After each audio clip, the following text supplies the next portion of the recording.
Sa man imuhang ngalan, sir? Renante Bayidor, ma'am. Taga-asa man. Sa una, taga-Barangay Santiago ko, ma'am. Puro 2A. Dayon. Sa karon, nag-ipon Mindua, ma'am. Nami sa tubod mangga, sunto. Unya kuan ka na ang dili ka makatrabaho kay tungod sa imuhang kuan mata. O ba? So, pwede ra okay ra sa imuha kay mangayo tagtabang, di ba?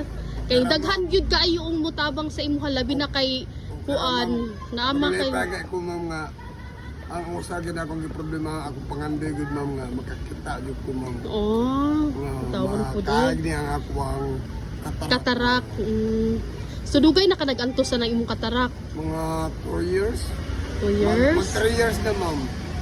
O ba? Sige, pag kuan ka na ang ayaw mo ka ba? Asa man nga kuan nga makontak asa mo na mo makita.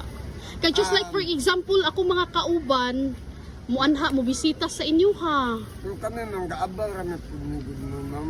Asa man mo nag-abang? Diyan sa sunto, tubod mangga. Diri sa tubod mangga mo. Baraas. Saan ako pagkontak sa inyo ha no? Mayon Pwede pag man, ma'am. naamoy contact number.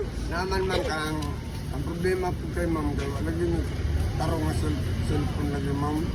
Nami cellphone, ma'am, keypad O sige lang, okay lang, at least matawagan lang mo.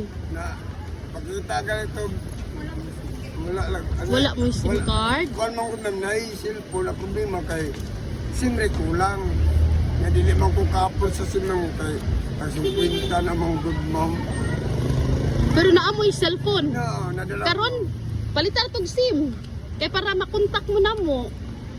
Kay for example, og naay ako kuan ko kanang vlogger ko diri sa Iligan. Dayon na aming mga kauban nga syempre mutabang pud mis sa mga kinahanglan.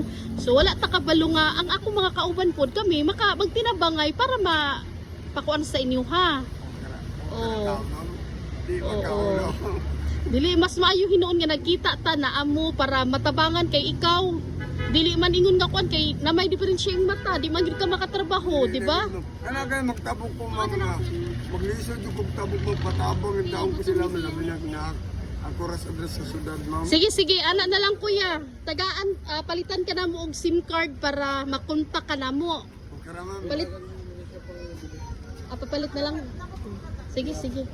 Sige kuya, kuan na lang na kuya, then pwede na ka na makapalit og SIM card. Pila man na dadi? 200. So, kanina so 200. Ma'am, ang cellphone, ma'am. O sige, papaliti og Ano na, kuan. ma'am, kung namoy lang ko nga kawan, ma'am, kami lang mga animong Number. pero isulat lang sa kuan, ma'am, sa papel, then yata lang sa komisita para makontak ka na mo. Ang problema ko kay di ko mi kabalo ang taon pag register. Magpa-register mi nganan na sila valid ID niya, wala man ko'y valid ID, ma'am. Kailangan. Sige, dili na lang, ana na lang kuya. Pwede ra temporary lang sa nga SIM basta makontak lang ka namo. No. Zaman. Tara, ma'am. Sige. Karon magpalitag SIM card para makontak ka namo. Dayon tabangan ka namo sa among mga kauban nga vlogger diri sa Iligan. Okay ra. Ako na vlogger gid sa kuha. Ang amo ako ya nga makatabang mi sa imong labi nga dili ka makatrabaho tungod sa imong mata, di ba? Dayon ikaw ang padre di pamilya, mga bata nimo.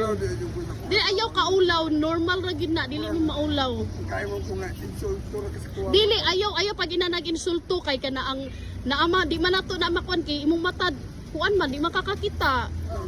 Oh, so ana na lang ang ato. Ay, hello, thank you kay Stanan sir.